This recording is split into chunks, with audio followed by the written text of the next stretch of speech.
ॐ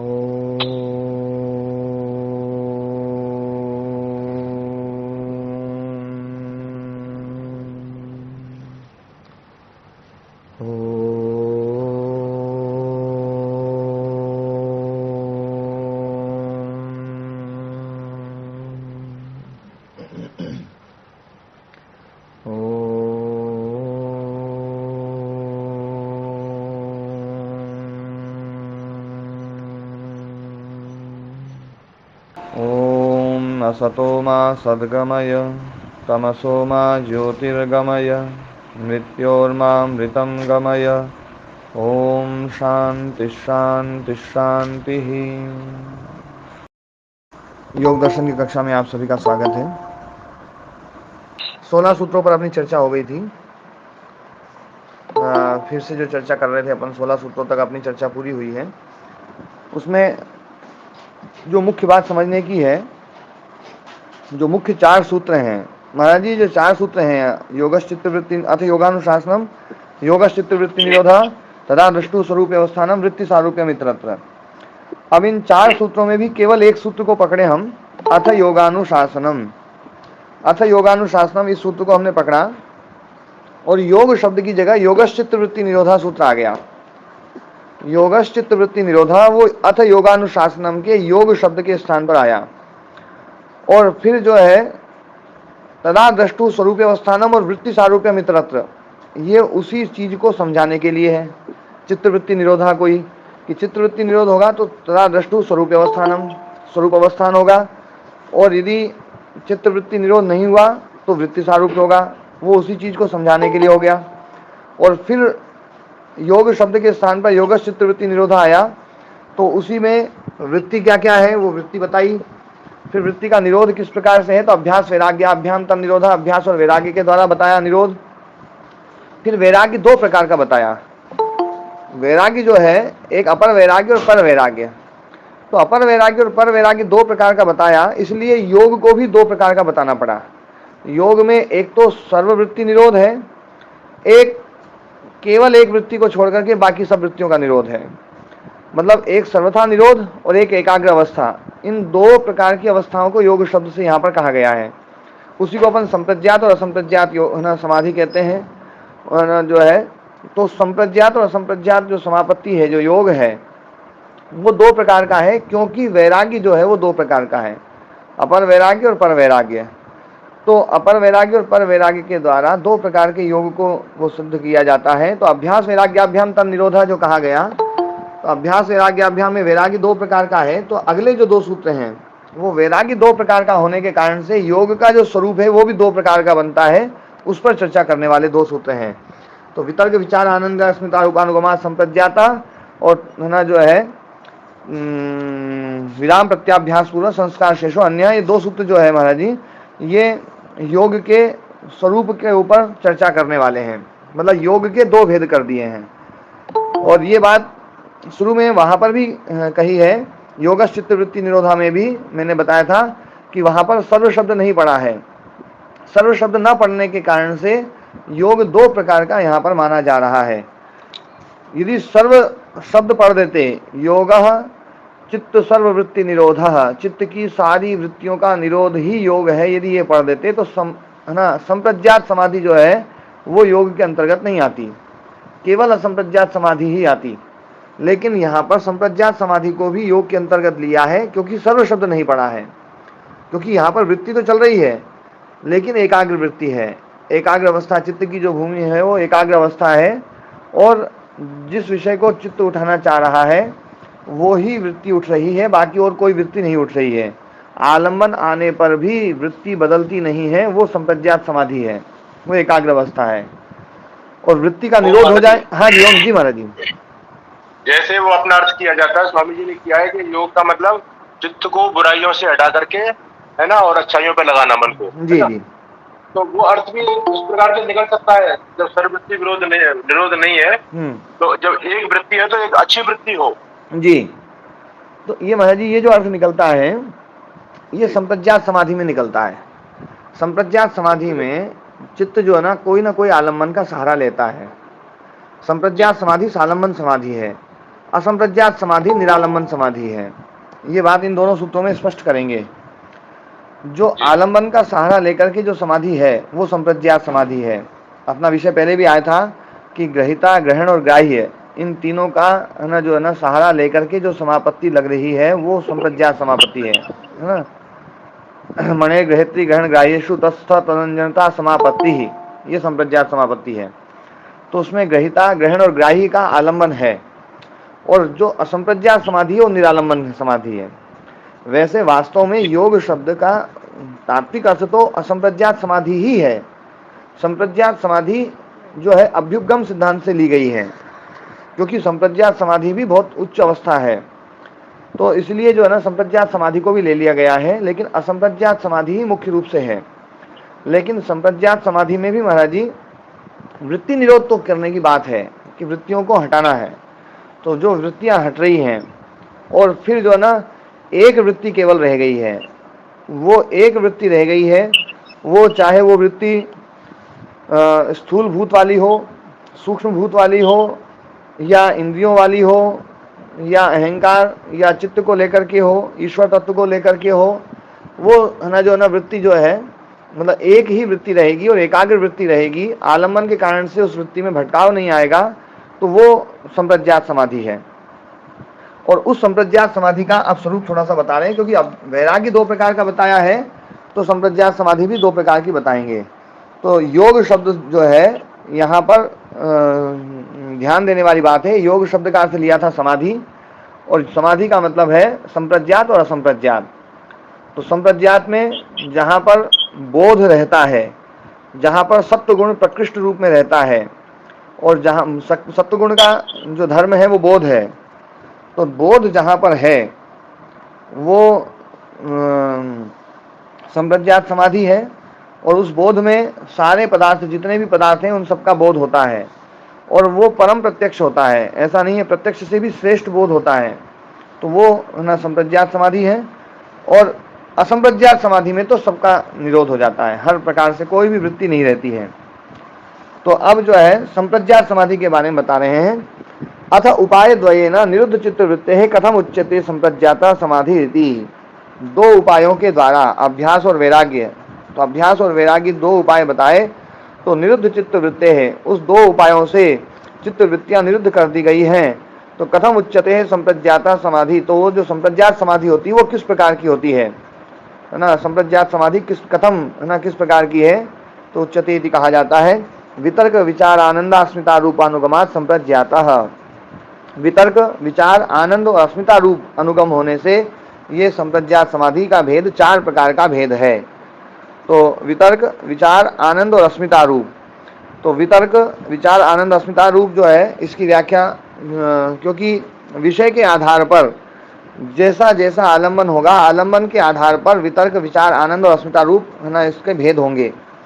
ध्यान देने वाली बात है, हमारे पंच महाभूत सबको पता है, पंच महाभूत है ना पृथ्वी व्यापक तेजो वायु आकाशम इति, और है ना जो है उनके सूक्ष्म भूत शब्द स्पर्श रूप रस गंध, ये सूक्ष्म भूत हो गए।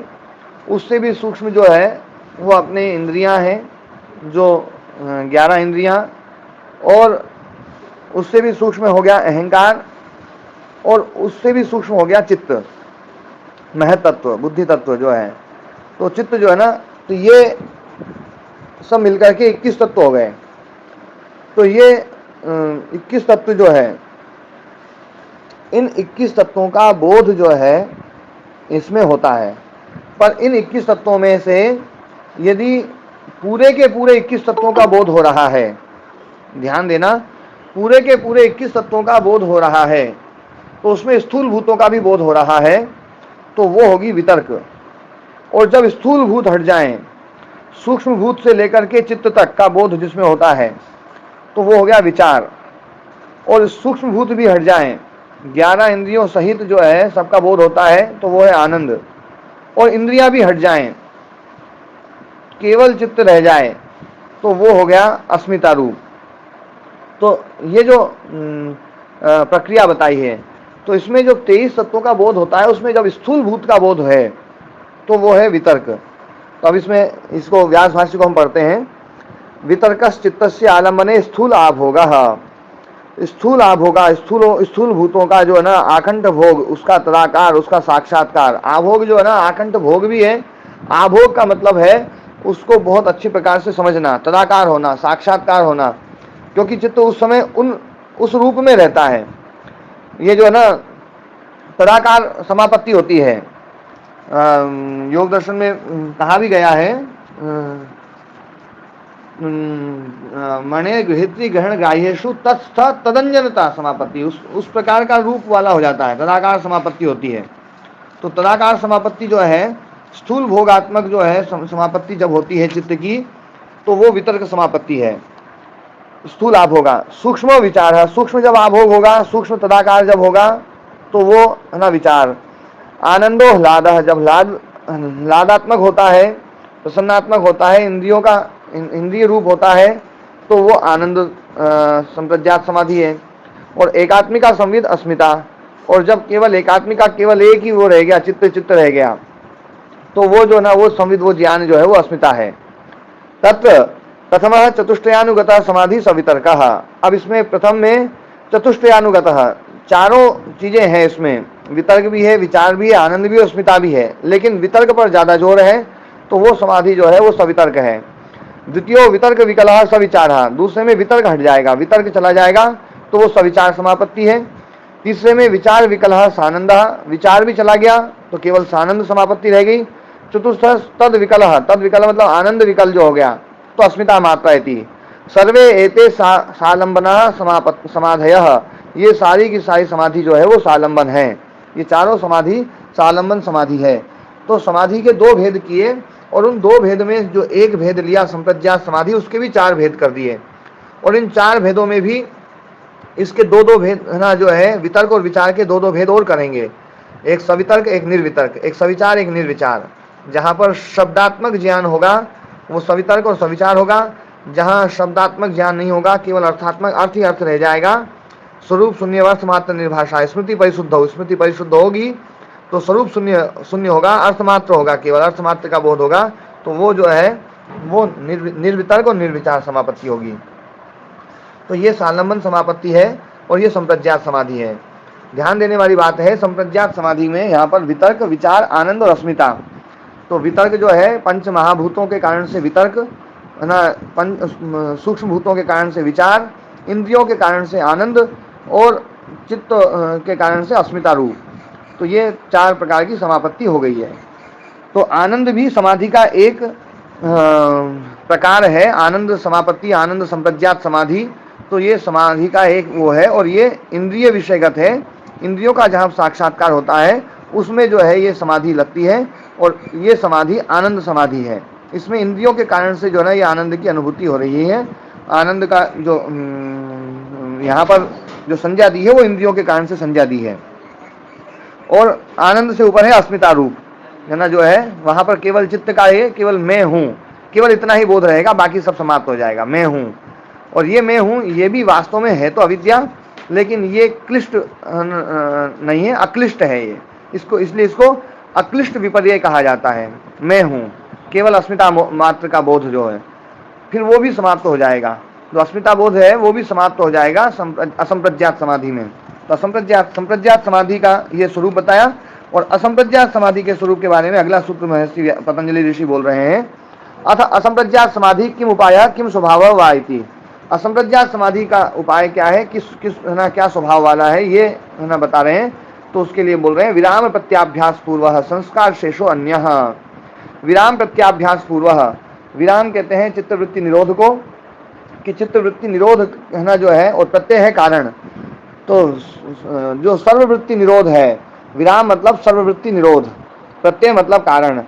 सर्ववृत्ति निरोध है कारण जिसका, ऐसा वो विराम प्रत्यय उस अभ्यास पूर्व, वो अभ्यास है पूर्व में जिसके, मतलब सर्ववृत्ति निरोध के द्वारा उत्पन्न होने वाली केवल संस्कार शेष मात्र रह जाए, वो अन्य मतलब संप्रज्ञात, असंप्रज्ञात, संप्रज्ञात से भिन्न है। तो असंप्रज्ञात, तो वहाँ पर केवल संस्कार शेष रहता है, बाकी कोई भी बोध नहीं रहता है, कोई भी वृत्ति नहीं रहती है, वृत्ति रहित अवस्था रहती है, वो है असंप्रज्ञात समाधि। तो असंप्रज्ञात समाधि का कारण बताया वृत्ति निरोध, और सर्वथा वृत्ति निरोध, वृत्तियों का सर्वथा अभाव करना, वो ही जो है असंप्रज्ञात समाधि का कारण है। और इसमें संस्कार शेष रहते हैं। संस्कार शेष ध्यान देने वाली बात है, जब हमारे चित्त में ना जो है वृत्तियां उठी हुई होती है तो व्युत्थान संस्कार रहता है। व्युत्थान वृत्ति के द्वारा व्युत्थान संस्कार, और व्युत्थान संस्कार के द्वारा जो है फिर से वृत्तियां उठती हैं।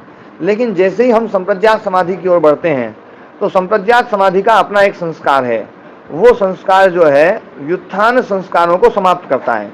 ध्यान देने वाली बात है, तीन अवस्थाएं आ गई हैं। एक अवस्था है जो व्युत्थान अवस्था है, जो समाधि की नहीं है, उस समय चित्त में अलग अलग वृत्तियां उठ रही हैं।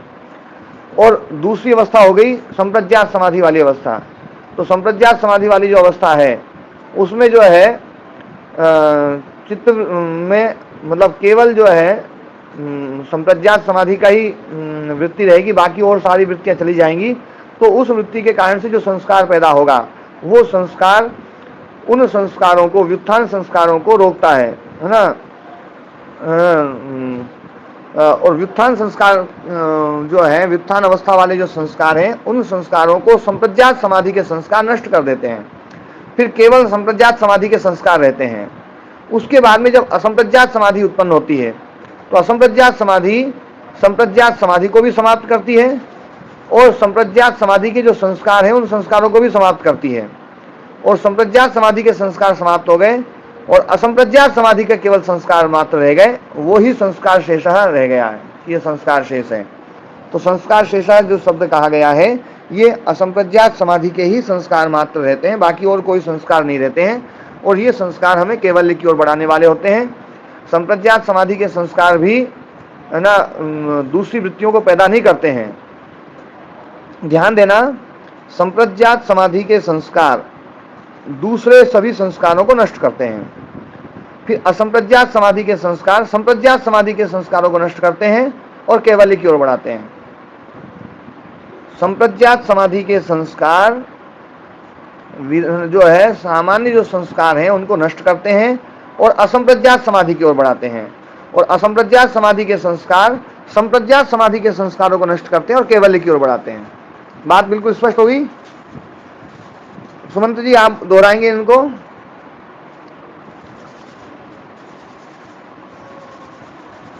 जी स्वामी जी नमस्ते। हाँ नमस्ते जी। स्वामी, जो दूसरे संस्कार हैं उन सभी संस्कारों को संप्रज्ञात समाधि के संस्कार नष्ट करते हैं जी। और असंप्रज्ञात समाधि के जो संस्कार है वो संप्रज्ञात समाधि के संस्कारों को नष्ट करता है जी। और कैवल्य की तरफ बढ़ाता है। हाँ, कैवल्य की तरफ बढ़ाने का काम भी जो है ना, वो कौन से संस्कार करते हैं? असंप्रज्ञात समाधि के। अच्छा, और संप्रज्ञात समाधि का एक काम बताया आपने, असंप्रज्ञात समाधि के संस्कार का एक काम बताया, वो बताया कि बाकी सारे संस्कारों को नष्ट करते हैं, पर एक काम और रह गया। संप्रज्ञात समाधि के जो संस्कार हैं वो सामान्य सब संस्कारों को नष्ट करते ही करते हैं, एक काम और करते हैं, वो असंप्रज्ञात समाधि की ओर भी बढ़ाते हैं। ठीक है ना? जैसे असंप्रज्ञात समाधि के संस्कार कैवल्य की ओर बढ़ाते हैं, वैसे ही संप्रज्ञात समाधि के संस्कार असंप्रज्ञात की समाधि की ओर बढ़ाते हैं। ठीक है ना? एक तरफ नष्ट भी करता है, दूसरी तरफ उन्नति की तरफ ले जाता है। हाँ हाँ, मतलब वो जो है जितने भी मतलब, क्योंकि वो क्लेश को खत्म करने वाली है, संप्रज्ञात समाधि क्लेशों को खत्म करने वाली है। तो क्लेश खत्म होने पर क्लेश से उत्पन्न होने वाले संस्कार जो ना वो भी नष्ट होते हैं, वो संप्रज्ञात समाधि के द्वारा नष्ट होते हैं और वो असंप्रज्ञात समाधि की ओर भी ले जाते हैं। ठीक है ना? तो संप्रज्ञात समाधि के जो 4 काम बताए थे उसमें देखो एक काम ये भी था, निरोधम अभिमुखम करोति, आया था? हाँ, 4 काम जो बताए थे, 4 कामों में संप्रज्ञात समाधि के 4 काम हैं, है ना? तो सद्भूतम अर्थम प्रद्योतयति, क्षिणोति च क्लेशान, है ना, कर्म बंधनानि श्लथयति, और है ना जो है निरोधम अभिमुखम करोति। तो ये जो है मतलब उसमें यही संस्कार जो है व्युत्थान संस्कारों को नष्ट करते हैं और असंप्रज्ञात समाधि की ओर बढ़ाते हैं। और ये जो निरुद्ध अवस्था है, असंप्रज्ञात समाधि के जो संस्कार हैं वो संप्रज्ञात समाधि के संस्कारों को नष्ट कर देते हैं। ठीक है ना? तो हाँ, तो ये जो है संस्कार शेष मात्र रहेंगे। तो अब इसका हम व्यास भाष्य पढ़ते हैं। सर्ववृत्ति प्रत्यस्तमय संस्कार शेषा निरोध चित्तस्य समाधि असंप्रज्ञातः। जो सर्ववृत्ति प्रत्यस्तमय है ना, सर्ववृत्ति का प्रत्यस्तमय होने पर, सर्ववृत्ति का निरोध होने पर, सती यहाँ पर सप्तमी है, सर्ववृत्ति प्रत्यस्तमय सती, तो वो ऐसा होने पर चित्तस्य, चित्त का जो निरोध होता है ना, संस्कार शेषः, केवल संस्कार शेष मात्र रह जाता है, निरोध अवस्था हो जाती है, चित्त की निरोध अवस्था हो जाती है और संस्कार शेष मात्र रह जाता है, और वो संस्कार निरोध संस्कार ही रहता है। तो वो जो समाधि है वो असंप्रज्ञाता है। तस्य परम वैराग्यम उपायः, उसका उपाय है परम वैराग्य। पर वैराग्य, विराम प्रत्यय बताया, ये विराम प्रत्यय ये पर वैराग्य है। तो पर वैराग्य उसका उपाय है। सालंबनो ही अभ्यास तत्साधनाय न कल्पते। सालंबन अभ्यास जो है उसके साधन के लिए यहाँ पर समर्थ नहीं होता है, क्योंकि संप्रज्ञात समाधि सालंबन समाधि है। ये समाधि सालंबन नहीं हो सकती है, आलंबन नहीं रहेगा इसमें। तो इसलिए है ना, इसका मना किया कि सालंबनो ही अभ्यास तत्साधनाय न कल्पते। इसके साधन के रूप में सालंबन जो है ना अभ्यास समर्थ नहीं होता है। इति विराम प्रत्यय निर्वस्तु का आलंबन क्रियते। इसलिए ये विराम प्रत्यय मतलब, विराम प्रत्यय मतलब पर वैराग्य, वो मतलब निरोध अवस्था ही कारण है उसकी, मतलब सारी वृत्तियों का निरोध ही कारण है। कोई वृत्ति इसमें कारण नहीं है, कोई हेतु उसमें कारण नहीं है। हेतु तो बस यही बन रहा है कि सारी वृत्तियां हट गई, ये अपने आप में एक हेतु है। तो निर्वस्तु का, वस्तु रहित है वो आलम्बन क्रियते, उसी को आलम्बन किया गया है। सच अर्थ शून्य, वो अर्थ शून्य है। अर्थ शून्य मतलब विषय शून्य। जो भी चिंतित विषय है वो सारे विषय जो है ना, कोई भी विषय जिसको हमारा चित्त सोच सकता है, उन सारे विषयों से रहित है, अर्थ शून्य। तद अभ्यास पूर्वम चित्तम, उस अभ्यास पूर्वक जो चित्त है वो निरालंबनम, आलंबन रहित होकर के अभाव प्राप्तम इव, जैसे बिल्कुल अभाव को ही प्राप्त हो गया है, अभाव प्राप्तम इव भवति इति ऐसा निर्बीज समाधि असंप्रज्ञाता है। इसलिए निर्बीज समाधि है, यह असंप्रज्ञात समाधि है। महाराज जी बिल्कुल स्पष्ट हुआ कि इसमें कोई भी आलंबन नहीं है ना जी। हाँ, तो ये बिल्कुल अर्थ शून्य है ना, वहां पर कोई वस्तु नहीं है, निर्वस्तु कहा। और आलंबन मतलब जो है ना, तो इसमें बोले हेतु क्या है, तो बोले चित्त का वृत्ति रहित हो जाना, वृत्ति निरुद्ध हो जाना, बिल्कुल रहित हो जाना, यही उसका है ना कारण है। इसलिए विराम प्रत्यय है ना अभ्यास पूर्व। विराम प्रत्यय मतलब जो सारा सर्ववृत्ति निरोध और विराम का उसका कारण है पर वैराग्य।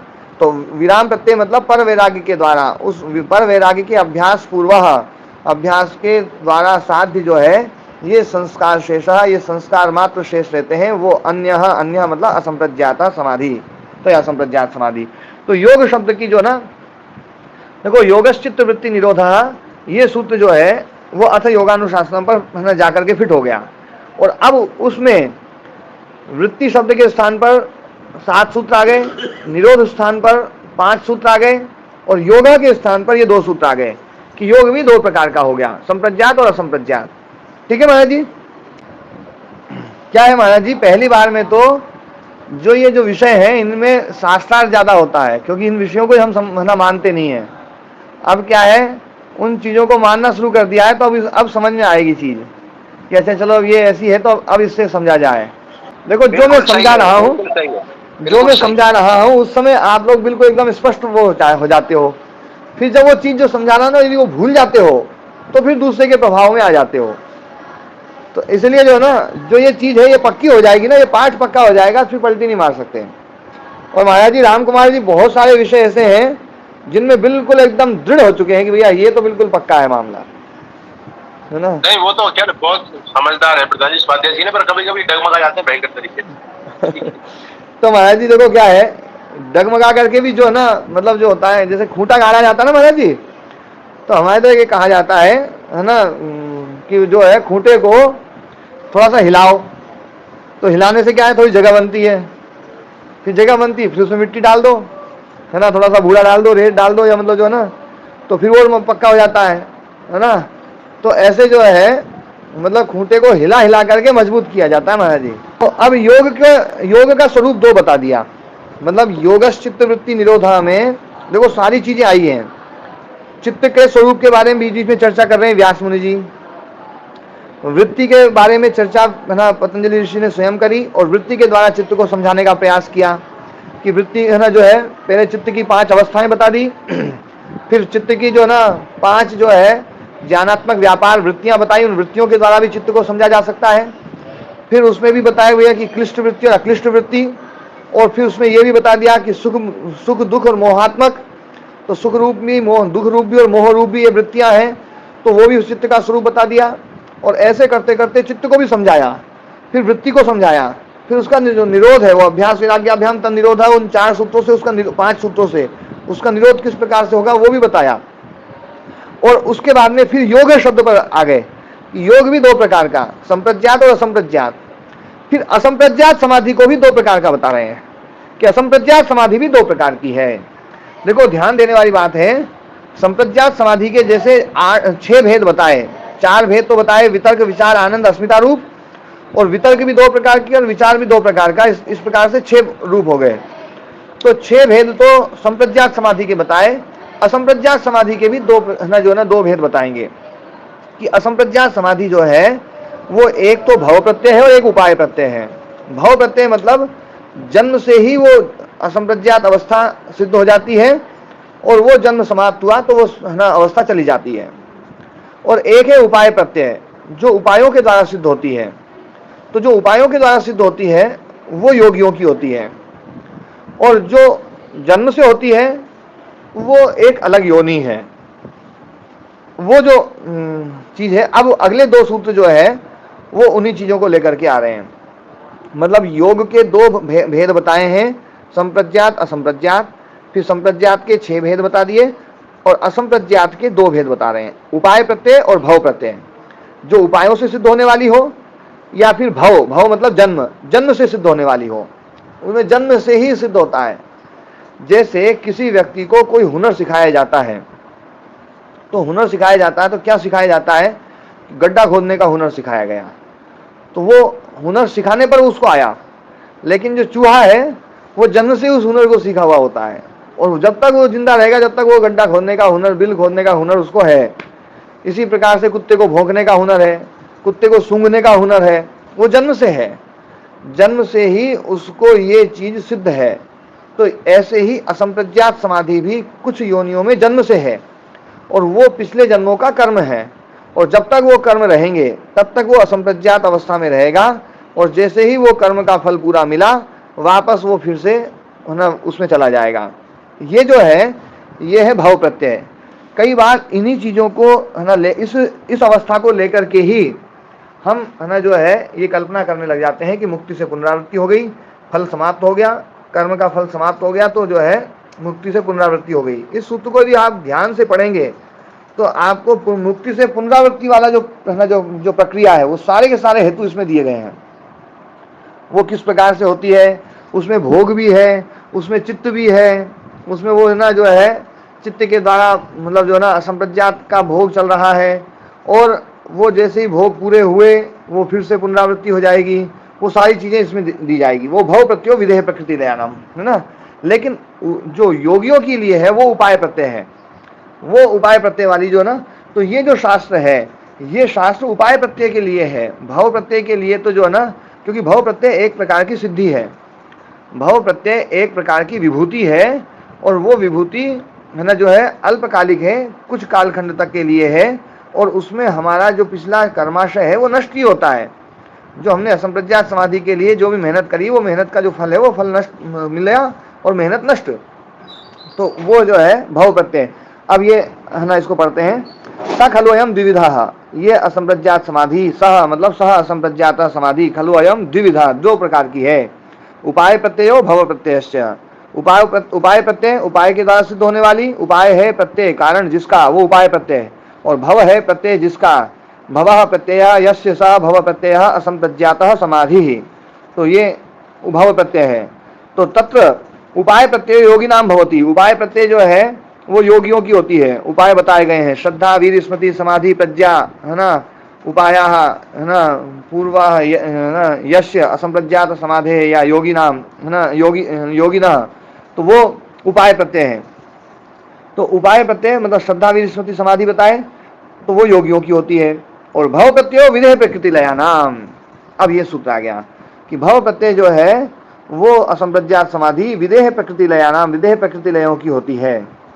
तो विदेहा नाम। और स्वामी जी, हाँ ओम जी। हाँ स्वामी जी, हाँ ये जो हम कहते हैं 31 मील 10 खरब 40 अरब वर्ष, तो ये भाव प्रत्यय समाधि में आ गया। हाँ, अब ये भाव प्रत्यय में इसकी आयु नहीं बताई कुछ भी।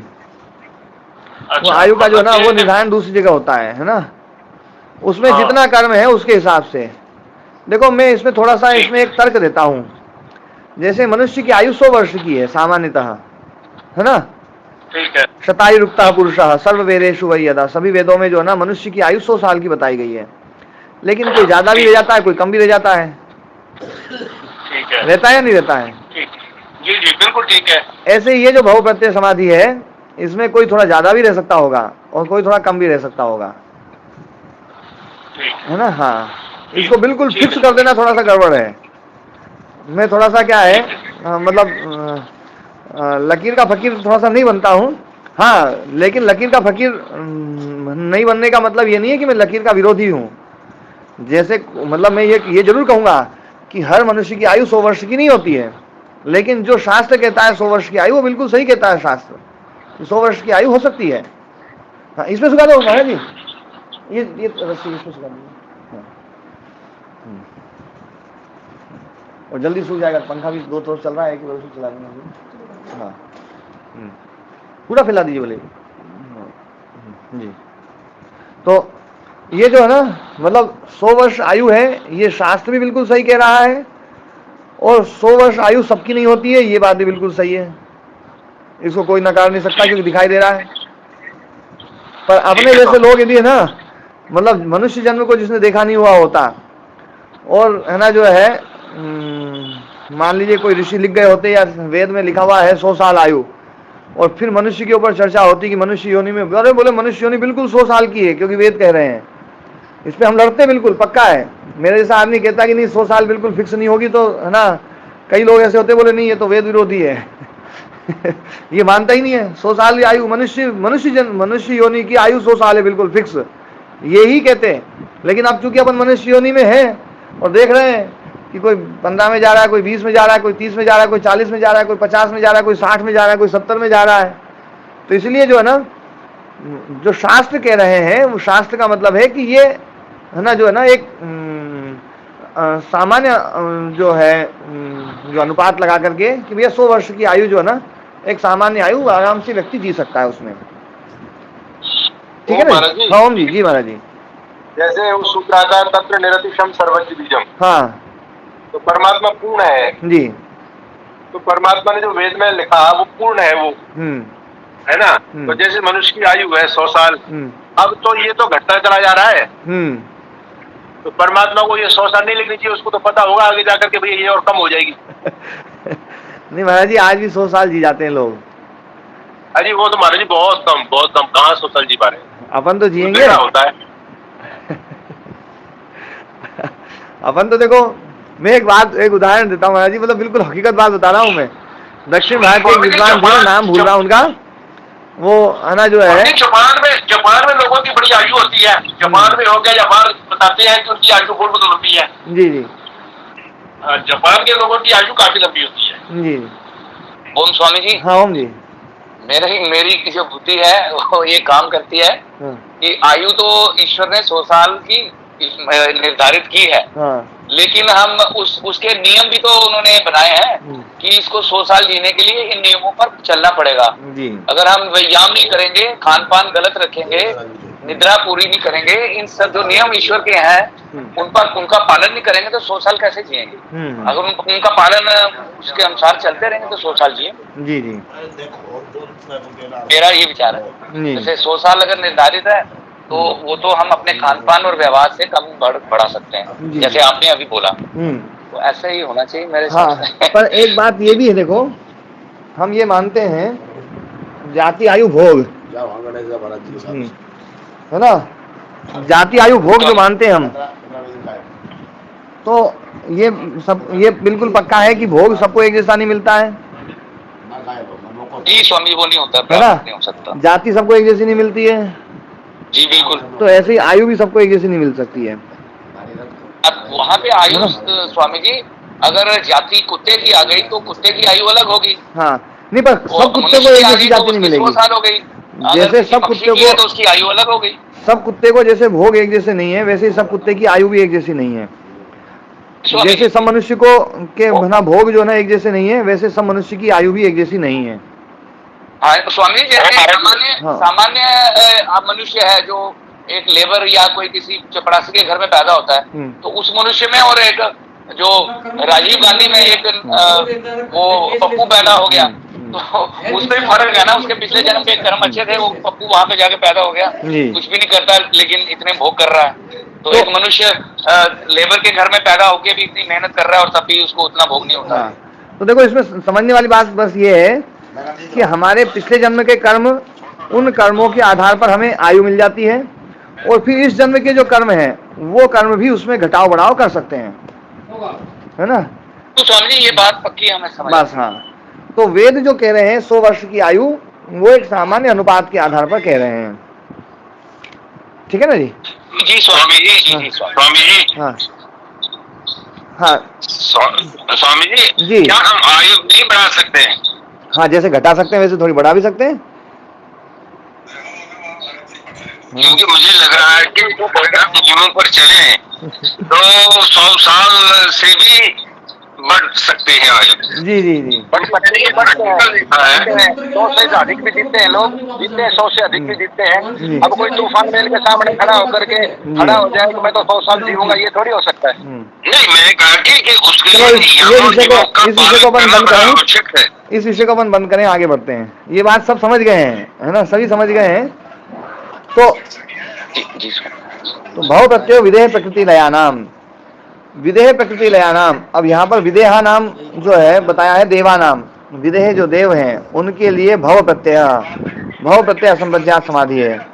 ते ही स्वसंस्कार मात्रोपयोगे न, वे जो देव हैं वो देव स्वसंस्कार मात्रोपयोगे न, स्वसंस्कार मात्र के उपयोग के द्वारा, चित्ते न, चित्त के द्वारा, स्वसंस्कार मात्रोपयोगे न चित्ते न, कैवल्य पदम इव अनुभवंतः, कैवल्य पद के समान अनुभव करते हुए, स्वसंस्कार विपाकम, जो अपना संस्कार और जो उसका जो विपाक है, जो फल है, जो उन्होंने जो कर्म किया उस कर्म के फल के अनुसार, तथा जातीयकम अतिवाहयंती, उसी प्रकार से उसका जो ना जो स्वसंस्कार विपाक जो है बताया है उसके अनुसार ही वो अतिवाहयंती उस फल को भोगते हैं, है ना। अतिवाहयंती का मतलब है उस फल को भोगते हैं, और फल जो भोगता है तो वो जो कर्म था वो कर्म समाप्त हो जाता है।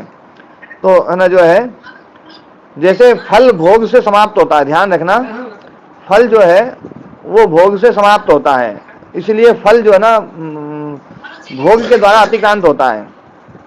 तो तथा प्रकृति लया साधिकारे चेतसी, तो उसी प्रकार से विदेह और प्रकृति लय, एक तो विधेय बता दिया, एक प्रकृति लय। प्रकृति लया जो है वो भी साधिकारे चेतसी, प्रकृति लीने कैवल्यम पदम इव अनुभवंती। तो जो प्रकृति लय है वो है ना साधिकारे चेतसी, साधिकार चित्त में, साधिकार चित्त मतलब जहाँ पर गुणाधिकार चल रहा है, गुणाधिकार चल रहा है, कामना चल रही है, संकल्प चल रहा है, इच्छा चल रही है, तो प्रकृति लीन है, वो प्रकृति लीन जो है ना कैवल्य पदम इव अनुभवंती, कैवल्य पद के समान अनुभव करते हैं। यावन न पुनरावर्तते, जब तक वो पुनरावृत्ति नहीं करते हैं तब तक वो केवल पद के समान अनुभव करते हैं। अधिकार वशादिति चित्तमिति, क्योंकि अधिकार वश के कारण से, जो अधिकार है उसके कारण से पुनरावृत्ति होती है, पुनरावर्तते अधिकार वशात, जो क्योंकि चित्त है तो चित्त में सत्वरजस तमस है, और सत्वरजस तमस से परिणाम है, तो परिणाम के कारण से वो पुनरावृत्ति होती है, क्योंकि अधिकार जो है पुनरावृत्ति करता ही करता है। तो अधिकार वशात पुनरावर्तते, है ना, चित्तम, अधिकार वश के कारण से चित्त जो है पुनरावृत्ति को प्राप्त होता है। तो जब तक उनका कर्म भोग था, फल था, तब तक तो उन्होंने जो है केवल्य पद का अनुभव कर लिया और फिर वापस इस संसार में आ जाते हैं। तो ये है विदेह और प्रकृति लय, विदेह हो गए देव और प्रकृति लय एक उसी प्रकार की एक अलग अवस्था है। तो उस प्रकार के लोगों को जो असंप्रज्ञात समाधि है वो असंप्रज्ञात समाधि भव प्रत्यय जन्म से ही होती है, और जब तक उनका ना भोग है तब तक होती है। भोग समाप्त हुआ तो वापस जो है ना चित्त वापस आ जाता है, क्योंकि चित्त जो है ना क्योंकि उनके साथ में रहता है, चित्त यहाँ पर समाप्त नहीं होता है। तो ये अवस्था है भव प्रत्यय वालों की। ये जो सूत्र है, ये सूत्र थोड़ा सा जो है कई लोग इसको बड़ा जटिल बना लेते हैं, और है ना जो है इस सूत्र को बोले भैया ये तो बड़ा है ना, क्योंकि इसमें देवता और ये हैं तो कई लोग इनको नहीं मानते हैं। लेकिन ये शास्त्र इसको बिल्कुल स्पष्ट रूप से बोलता है, इसलिए इस पर विश्वास करके हमें मानना चाहिए। और उपाय प्रत्यय वालों के लिए बता रहे हैं, श्रद्धा वीर स्मृति समाधि प्रज्ञा पूर्वक इतरेशाम। इतरेशाम मतलब इतरेशाम योगी नाम, उपाय प्रत्यय योगी नाम होती है। यहाँ पर बिल्कुल व्यास भाष्य ने साफ साफ कर दिया है कि इतरेशाम योगी नाम श्रद्धा वीर स्मृति समाधि प्रज्ञा, है ना, ये इन उपायों के द्वारा ये उपाय हैं प्रत्यय जिनका कारण है, जिनका ऐसे योगियों की वो समाधि असंप्रज्ञात समाधि लगती है उपायों के प्रत्यय के द्वारा। तो श्रद्धा वीर स्मृति समाधि प्रज्ञा है पूर्व में, जिसके श्रद्धा से वीर उत्पन्न होता है, मतलब उत्साह उत्पन्न होता है, उत्साह से स्मृति, स्मृति मतलब आत्मस्मृति, स्मृति से मतलब आत्मस्मृति का मतलब है संप्रज्ञात समाधि में जो विवेक ख्याति उत्पन्न होती है, और उससे जो है संप्रज्ञात समाधि उत्पन्न होती है। संप्रज्ञात समाधि से ऋतंभरा प्रज्ञा उत्पन्न होती है, और ऋतंभरा प्रज्ञा के द्वारा फिर जो है असंप्रज्ञात समाधि उत्पन्न होती है, वो असंप्रज्ञात समाधि योगियों की होती है। महाराज जी प्रणाम। हाँ प्रणाम जी। जी महाराज जी, असंप्रज्ञात समाधि में फिर मोक्ष की प्राप्ति कब होगी? असंप्रज्ञात समाधि में मोक्ष जैसा अनुभव होता है, पर मोक्ष नहीं होता है, क्योंकि मोक्ष और असंप्रज्ञात समाधि में थोड़े से अंतर हैं। अंतर यह है कि असंप्रज्ञात समाधि में चित्त रहता है, तो चित्त में संस्कार रहता है, और वो संस्कार जो है वो असंप्रज्ञात समाधि का ही संस्कार रहता है, बाकी और पूरे सारे संस्कार खत्म हो जाते हैं। और कैवल्य में, मुक्ति में जो है ना, चित्त भी समाप्त हो जाता है। चित्त समाप्त हो गया तो संस्कार शेष भी नहीं रहा, सब कुछ समाप्त हो गया, बंधन खत्म हो गया, तो वो जो है वो कैवल्य है। तो असंप्रज्ञात समाधि हमें कैवल्य की ओर बढ़ाती है। जी महाराज जी। तो ये मतलब और असंप्रज्ञात समाधि में और ऊपर की स्थिति होगी तब कैवल्य प्राप्त हो। हाँ जी।